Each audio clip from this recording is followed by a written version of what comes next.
Hey everyone, welcome back. It's time for Reading Ritual with Miss Carmen, yours truly, and Gus Duck, as well as Susie May, our reading champions. For those of you that have seen a previous webisode of Reading Rituals, you know that there are reading champions. Gus Duck and Susie May keep us on track. They encourage us to just keep reading no matter how many mistakes we might make.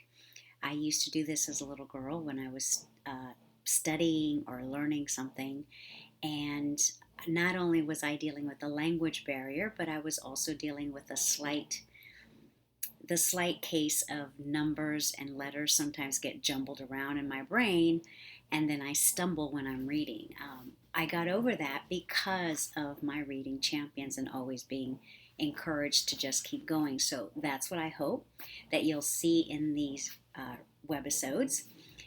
This week, we are continuing with our story called The Secret Garden.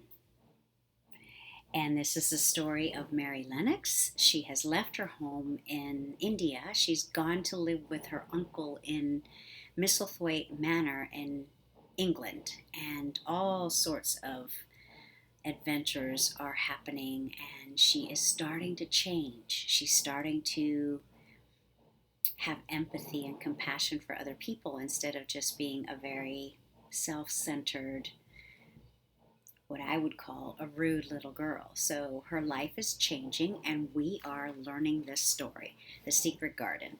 We're on chapter 8 this week, and we'll see if we can go through chapter 8 and possibly chapter 9. All right, that's our goal. If not, we'll just read one chapter. The Robin Who Showed the Way. So if you recall, the last chapter we left off, Mary had found the key, there it is, the photo, to what she thinks is the secret garden that she's not supposed to go into. So we'll see what happens next. She looked at the key quite a long time. She turned it over and over and thought about it. As I've said before, she was not a child who had been trained to ask permission or consult her elders about things. All she thought about the key was that if it was the key to the closed garden and she could find out where the door was, she would go open it and see what was inside the walls and what had happened to the old rose trees. It was because it had been shut up so long that she wanted to see it. It seemed as if it must be different from other places and that something strange must have happened to it in the last 10 years. Besides that, if she liked it, she could go into it every day and shut the door behind her, and she could make up some play of her own and play at it quite alone, because nobody would ever know where she was, but they would think that the door was still locked and the key was buried in the earth. The thought of that pleased her very much. Living as it were, all by herself in a house with 100 mysteriously closed rooms, and having nothing whatever to do to amuse herself, had set her inactive brain to working and was actually awakening her imagination. There's no doubt that the fresh, strong, pure air from the moor had a great deal to do with it as well. Just as it had given her an appetite, and fighting the wind had stirred her blood, so the same things had stirred her mind. In India, she had always been too hot and languid and weak to care much about anything, but in this place she was beginning to care and to want to do new things. Already she felt less contrary, though she did not know why. She put the key in her pocket and walked up and down her walk. No one but herself ever seemed to come there, so she could walk slowly and look at the wall, or rather at the ivy growing on it. The ivy was the baffling thing. Howsoever carefully she looked, she could see nothing but thickly growing, glossy, dark green leaves. She was very much disappointed. Something of her contrariness came back to her as she paced the walk and looked over it at the treetops inside. It seemed so silly, she said to herself, to be near it and not to be able to get in. She took the key in her pocket when she went back to the house, and she made up her mind that she would always carry it with her when she went out, so that if she ever should find the hidden door, she would be ready. Mrs. Medlock had allowed Martha to sleep all night at the cottage, but she was back at her work in the morning with cheeks redder than ever and the best of spirits. I got up at 4 o'clock, she said. I was pretty on the moor with the birds getting up and the rabbits scampering about and the sun rising. I didn't walk all the way. A man gave me a ride in his cart, so I did enjoy myself. She was full of stories of the delights of her day out. Her mother had been glad to see her, and they had got to baking and washing all out of the way. She had even made each of the children a dough cake with a bit of brown sugar in it.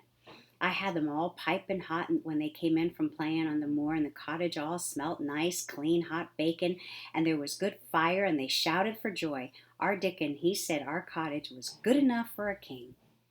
In the evening they had all sat around the fire, and Martha and her mother had sewed patches on torn clothes and mended stockings, and Martha had told them all about the little girl who had come from India, and who had been waited on all her life by what Martha called the servants, and that she didn't know how to put on her own stockings.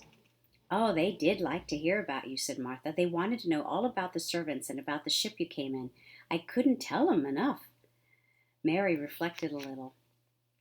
I'll tell you a great deal more before your next day out, she said, so that you will have more to talk about. I dare say they would like to hear about riding on elephants and camels, and about the officers going to hunt tigers. My word, cried delighted Martha. It would send them clean off their heads. Would they really do that, miss? It would be the same as a wild beast show like we heard when they had in York once. It would be same as a wild beast show like we heard they had in York once. India is quite different from Yorkshire, Mary said slowly, as she thought the matter over. I never thought of that. Did Dickon and your mother like to hear you talk about me? Why, our Dickon's eyes nearly started out of his head. They got that round, answered Martha. But mother, she was put out about what you're seeming to be all by yourself like. She said, hasn't Mr. Craven got no governess for her? No nurse? And I said, no, he hasn't, though Mrs. Medlock says he will when he thinks of it. But she says he mayn't think of it for 2 or 3 years. I don't want a governess, Mary said sharply. But mother says you ought to be learning your book by this time, and you ought to have a woman to look after you. And she says, now, Martha, you just think how you'd feel all by yourself in a big place like that, wandering about all alone and no mother. You do your best to cheer her up, she says. And I said I would. Mary gave her a long, steady look. You do cheer me up, she said. I like to hear you talk. Presently Martha went out of the room and came back with something held in her hand under her apron. What does this think? She said, with a cheerful grin. I brought thee a present. A present? Exclaimed Mistress Mary. How could a cottage full of 14 hungry people give anyone a present? A man was driving across the moor peddling, Martha explained, and he stopped his cart at our door. He had pots and pans and odds and ends, but mother had no money to buy anything. Just as he was going away, our Elizabeth Ellen called out, Mother, he's got skipping ropes with red and blue handles. And mother, she calls out quite sudden, Here, stop, mister, how much are they? And he says, 2pence. And mother, she began fumbling in her pocket, and she says to me, Martha, thou's bought me thy wages like a good lass, and I've got 4 places to put every penny. But I'm just going to take a 2pence out of it and buy that child a skipping rope. And she bought one, and here it is. She brought it out from under her apron and exhibited it quite proudly. It was strong, slender rope with a striped red and blue handle at each end, and Mary Lennox had never seen a skipping rope before. She gazed at it with a mystified expression. What is it for? She asked curiously. For? Cried Martha. Does that mean that they've never got skipping ropes in India, for all they've got elephants and tigers and camels? This is what it's for. Just watch me. And she ran into the middle of the room, and taking a handle in each step, she began to skip and skip and skip, while Mary turned in her chair to stare at her. And the faces in the old portraits seemed to stare at her too and wonder what on earth this common little cottager had the impudence to be doing under their very noses. But Martha did not even see them. The interest and curiosity in Mistress Mary's face delighted her, and she went on skipping and counted as she skipped until she had reached 100. "I could skip longer than that," she said when she stopped. "I've skipped as much as 500 when I was 12, but I wasn't as fat then as I am now, and I was in practice." Mary got up from her chair, beginning to feel excited herself. "It looks nice," she said. "Your mother is a kind woman. Do you think I could ever skip like that?" "You just try it," urged Martha, handing her the skipping rope. "You can't skip 100 at first, but if you practice, you'll mount up. That's what Mother said. She says nothing will do her more good than skipping rope. It's the sensiblest toy a child can have. Let her play out in the fresh air skipping, and it'll stretch her legs and arms and give her some strength in them." It was plain that there was not a great deal of strength in Mistress Mary's arms and legs when she first began to skip. She was not very clever at it, but she liked it so much that she did not want to stop. "Put on the things and run and skip outdoors," said Martha. "Mother said I must tell you to keep outdoors as much as you could, even when it rains a bit, so as to wrap up warm." Mary put on her coat and hat and took her skipping rope over her arm. She opened the door to go out, and then suddenly thought of something and turned back rather slowly. "Martha," she said, "they were your wages. It was your 2 pence. Really. Thank you." She said it stiffly because she was not used to thanking people or noticing that they did things for her. "Thank you," she said, and she held out her hand because she did not know what else to do. Martha gave her hand a clumsy little shake, as if she was not accustomed to this sort of thing either. Then she laughed. "Ah, they're a strange old womanish thing," she said. "If there had been our Elizabeth Ellen, that'd have given me a kiss." Mary looked stiffer than ever. "Do you want me to kiss you?" Martha laughed again. "Nay, not me," she answered. "If that was different, perhaps they'd want to thyself, but that isn't. Run off outside and play with that rope." Mistress Mary felt a little awkward as she went out of the room. Yorkshire people seemed strange, and Martha was always rather a puzzle to her. At first she had disliked her very much, but now she did not. The skipping rope was a wonderful thing. She counted and skipped and counted until her cheeks were quite red, and she was more interested than she had ever been since she was born. The sun was shining and a little wind was blowing, not a rough wind, but one which came in delightful little gusts and brought a fresh scent of newly turned earth with it. She skipped round the fountain garden and up one walk and down another. She skipped at last into the kitchen garden and saw Ben Weatherstaff digging and talking to his robin, which was hopping about him. She skipped down the walk toward him, and he lifted his head and looked at her with a curious expression. She had wondered if he would notice her. She wanted him to see her skip.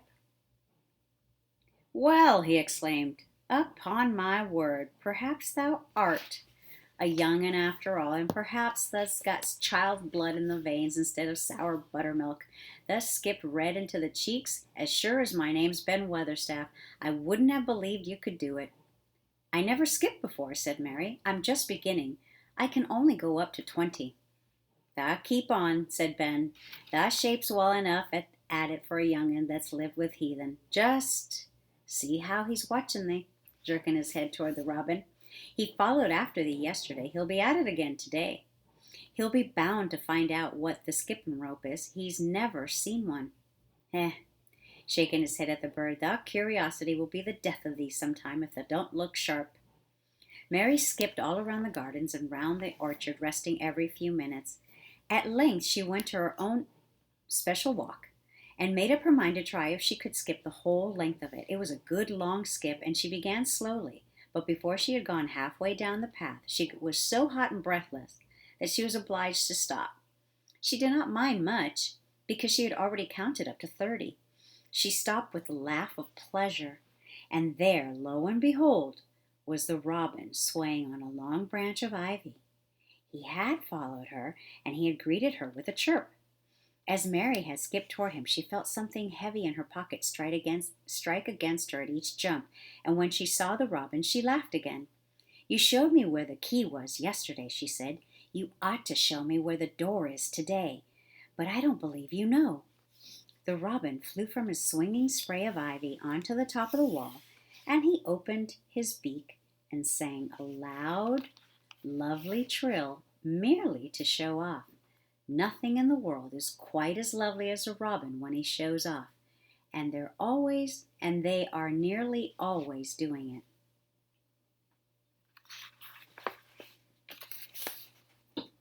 There she is. Can you guess what's about to happen? Let's read on so we can figure this out together. Mary Lennox had heard a great deal about magic in her Aya's stories, and she always said that what happened almost at that moment was magic. One of the nice little gusts of wind rushed down the walk, and it was stronger than the rest. It was strong enough to wave the branches of the trees. It was strong enough to sway the trailing sprays of untrimmed ivy hanging from the wall. Mary had stepped close to the robin, and suddenly the gust of wind swung aside some loose ivy trails, and more suddenly still, she jumped toward it and caught it in her hand. This she did because she had seen something under it, a round knob which had been covered by the leaves hanging over it. It was the knob of a door. She put her hands under the leaves and began to pull and push them aside. Thick as the ivy hung, it nearly all was a loose and swinging curtain, though some had crept over the wood and iron. Mary's heart began to thump and her hands to shake a little in her delight and excitement. The robin kept singing and twittering away, tilting his head on one side as if he were as excited as she was. What was under her hands, which was square and made of iron, which her fingers found a hole in? It was the lock of the door, which had been closed 10 years. And she put her hand in her pocket, drew out the key, and found it. It fit in the keyhole. She put the key in, turned it. It took 2 hands to do it, but it did turn. And then she took a long breath and looked behind her up the long walk to see if anyone was coming. No one was coming. No one ever did come, it seemed, and she took another long breath because she could not help it, and she held back the swinging curtain of ivy and pushed back the door, which opened slowly, slowly. Then she slipped through it and shut it behind her and stood with her back against it, looking about her and breathing quite fast with excitement and wonder and delight.